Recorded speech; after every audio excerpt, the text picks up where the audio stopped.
Hey there foodies, welcome back to my channel. I hope you guys are having a really good day today. So for today's recipe, we're going to be making some Guyanese plait bread.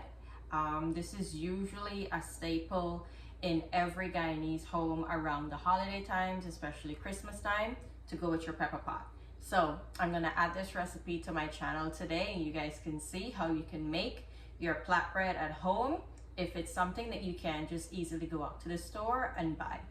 So to begin my bread, I have here 1.5 cups of warm water. I'm going to add 5 tablespoons of brown sugar. You can use white sugar as well. I just use the brown sugar because it gives a better color on the bread when it bakes. So I'll just add this in here, give it a mix. And you want to make sure your water is warm, not very hot, because what's going to happen, the hot water will kill the yeast and it wouldn't be able to proof properly. So here I have 1.5 tablespoons of yeast. You can use the dry active yeast or you can use just a regular one, but in order to make sure that your yeast is still alive, even if it's the instant active yeast, just always proof it like this to make sure it's still alive. Because if this doesn't happen very well and the yeast doesn't foam up like it should, your bread is not going to come out really good. It's not going to rise really well. So I gave this a mix. What I'll do, I'll set this in a very warm place, usually in my microwave, for 10 to 15 minutes, and it should foam up. So when that's done, I'll come back and show you what that's looking like. So in the meantime that my yeast is proofing in the microwave, here I have 4 cups of all-purpose flour.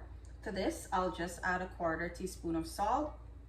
This is optional, but I like to add it inside to add extra flavor. I'll whisk it in.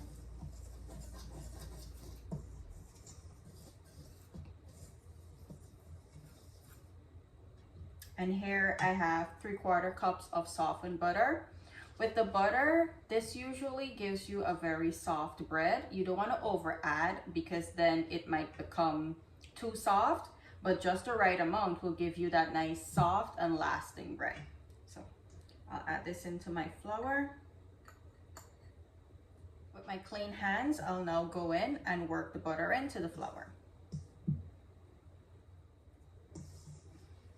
Do you guys ever make your bread at home, or do you always get it from the baker shop if they have it? Usually there's not really any places close by to me that I can just pop in and grab a loaf of this bread. I would usually have to drive about, the closest is like 45 minutes. The farthest is about 1.5 hours.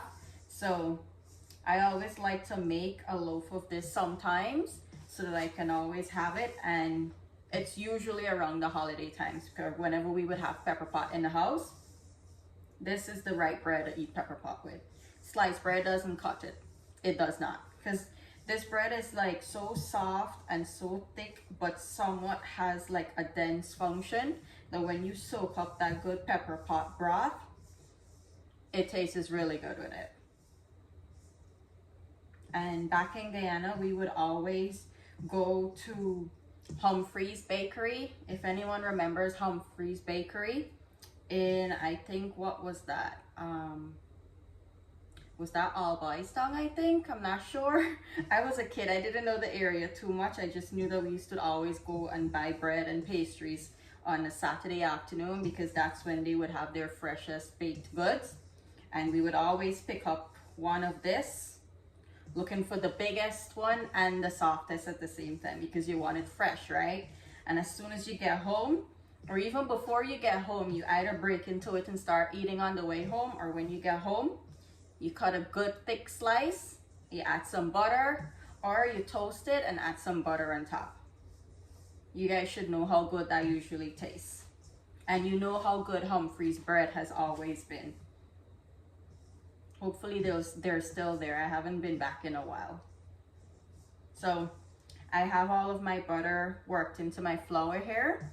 It's usually a sandy like texture after it's all worked in and there's no more lumps of butter to be worked in. So my yeast is still proofing. I'll wait for that to finish and create a nice foam on top, and then I'll come back and we'll start mixing our wet ingredients with our dry ingredients, and to start, form our dough. All right, so our yeast and warm water and sugar has finished proofing.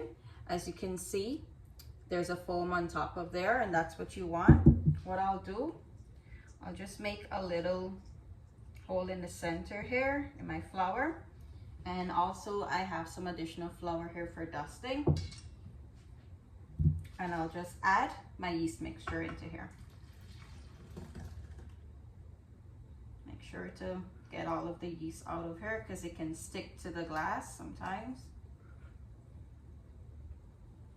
And I'll start to work this into my flour.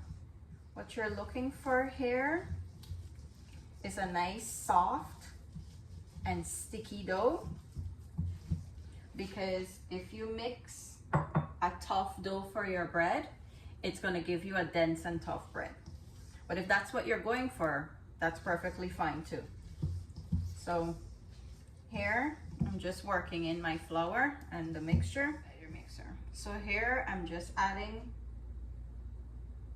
about 3 tablespoons of flour at a time, and I'll continue to knead this in. Okay, so I have that 3 tablespoons of flour worked in. What I'll do, I'll just scrape off all of the additional pieces that would have been stuck to my finger. I'll give my hand a wash, and I'll turn it over and we'll start kneading it on the countertop. Okay, so my hands are nice and washed and dry. I just took some of my flour and sprinkled it here.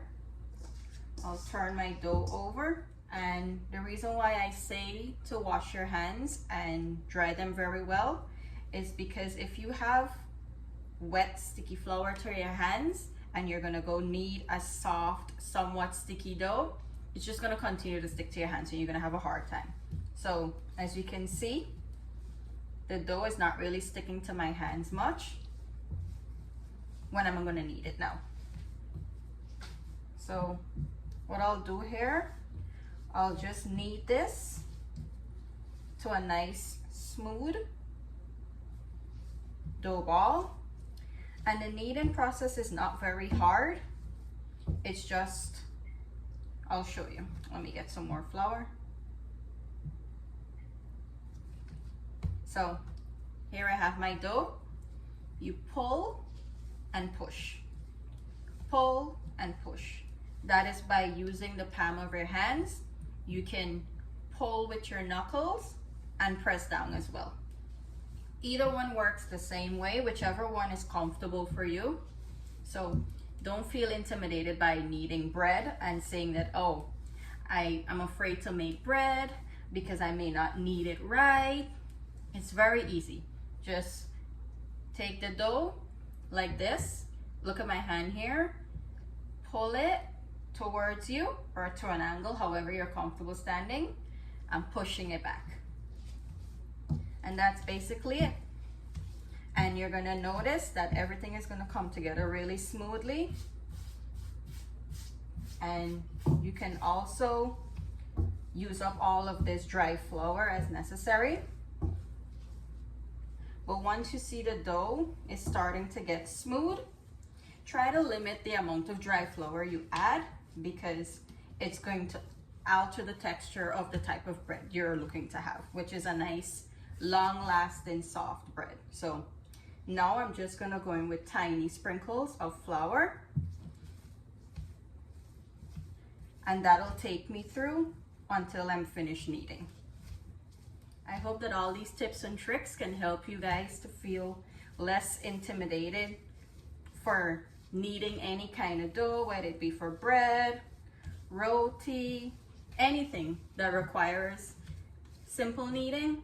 I hope this helps you out a whole lot and you can feel more confident to attempt a recipe if you'd like to try it. I'll show you guys if I do this. See that instant spring back? That's exactly what you want. That tells you your dough has been kneaded well enough. Okay, so here I have a clean bowl. What I'll do, I'll just add a few drops of oil because I don't want this to dry out. swirl it around, and then I'll take my dough, create a nice tight ball by just tucking the top into the bottom. Like, look at my hand. This is what I'm doing. If you can't do it with your hand, just spin it on your surface like this, and it does the same thing. So I'll put this in, move it around a little bit so the oil can get distributed. I'll put 1 drop of oil on top of here because I don't want it to dry it at all. And I'll just rub it at the top, just like this. Add it, and this will keep it nice and soft. Now I'll cover this, and you want to store this somewhere extremely warm. If you have a window that has some sun, you can put it there. If you have a proofing drawer, I know some people do have that. It's a little fancy. It's a literal drawer specifically made for proofing dough. You can put it in there. You can put it in your oven. You don't necessarily need to turn it on. I've tried that before. It didn't work for me, but if it does work for you, by all means go ahead and do it. I usually like to put mine in my microwave, which is what I'm going to do, and I'll allow it to stay there for an hour and a half to 2 hours until it's doubled in size. Yours may take a little longer, yours may go faster. It just depends on your weather and where you're putting it. So I'll come back and we'll start plaiting our bread when this is finished rising. Okay, so my dough has been rising for an hour and a half and it doubled in size, as you can see. What I'll do, I'll just add some flour here to my surface, and I'll turn my dough over. I just have a bowl scraper, but you can use your hands, but I'll show you. This just does the job perfectly well. Everything comes out of the bowl. If you can get your hands on one of these, definitely get one. I got mine at, I think this was at IKEA, and they're inexpensive. They're like about $2 for one of this. So, or you can use any silicone spoon or spatula as well if you have one of those. See how clean the bowl is? I'll just give it one final knead to bring it back together and to release some of the air. See how nice and soft it is? What I'm gonna do, I'll just turn it in somewhat to a log so that I can get even cuts. I'll divide this into 3 pieces. These feel pretty even to me. I'll just put them to the side. Sprinkle some more flour. And here I have a non-stick sheet pan. As I roll out my strips to plait, I will put them directly on the pan there and begin to plait them, because I don't want to roll it out, plait it on this surface here, and then sometimes it's a little hard to move and you alter your neat plait that you would have done. So I'm just gonna continue to do this for all 3 of the pieces there. And this is what you end up having, something like this. I'll pick it up and I'll just place it here, just like this. I'll continue to roll the rest out and I'll start plaiting my bread. All right, here we have all of my 3 pieces rolled out. I have my middle piece and my 2 end pieces. Taking the middle piece and putting it over the 2 side pieces. I'll tuck it in and I'll just begin to plait. You want to do this very tightly. We're going to put the bread or the plait to continue rising, and it's going to start to swell, and that makes this open up. So I'll just continue plaiting. Okay, so here I have all 3 of the pieces nice and neatly plaited and as tight as I could pull them. I'm just tucking it in to even out the entirety of the bread. What I'll do here, I'll cover it with a clean towel and I'll put it to rest to rise for an additional hour inside of my microwave. Try to cover yours, if you're gonna try this recipe, as tight as possible with the towel, like at least tucking in the ends and stuff, so that much air can't really get in, and it just creates a nice warm environment for the bread. So I'll put this in my microwave for an hour, and I'll come back and show you what it looks like after rising for a second time, and then we'll start to Let's see what our bread is looking like. Okay, it did double in size. I have my oven preheated at 350 degrees. I'll put this in and bake it for about 25 minutes until the top is nice and golden brown, and then I'll show you what it's looking like after it's done baking. Okay, my bread is finished baking. I'll go in right away and I'll brush it immediately. You want to go in with this immediately because you want to get the butter on the hot bread so that it soaks it up really well. I'll allow this to cool down completely, and then I'll cut into it and show you guys what it's looking like. Okay, so here I have my bread. I'll just come in closer to show you what one of the slices are looking like. See? Really nice and soft. This will stay soft like this for probably about a week if you keep it outside. Thank you guys for watching today. I hope you enjoyed today's video, and I hope that you give this recipe a try. It goes perfectly with any of your pepper pot recipes, steamed fish, anything that you enjoy to have bread with. Definitely give it a try. Do give the video a thumbs up, share with family and friends, and of course do subscribe to the channel if you haven't as yet. Thank you guys for watching. See you in the next one. Bye.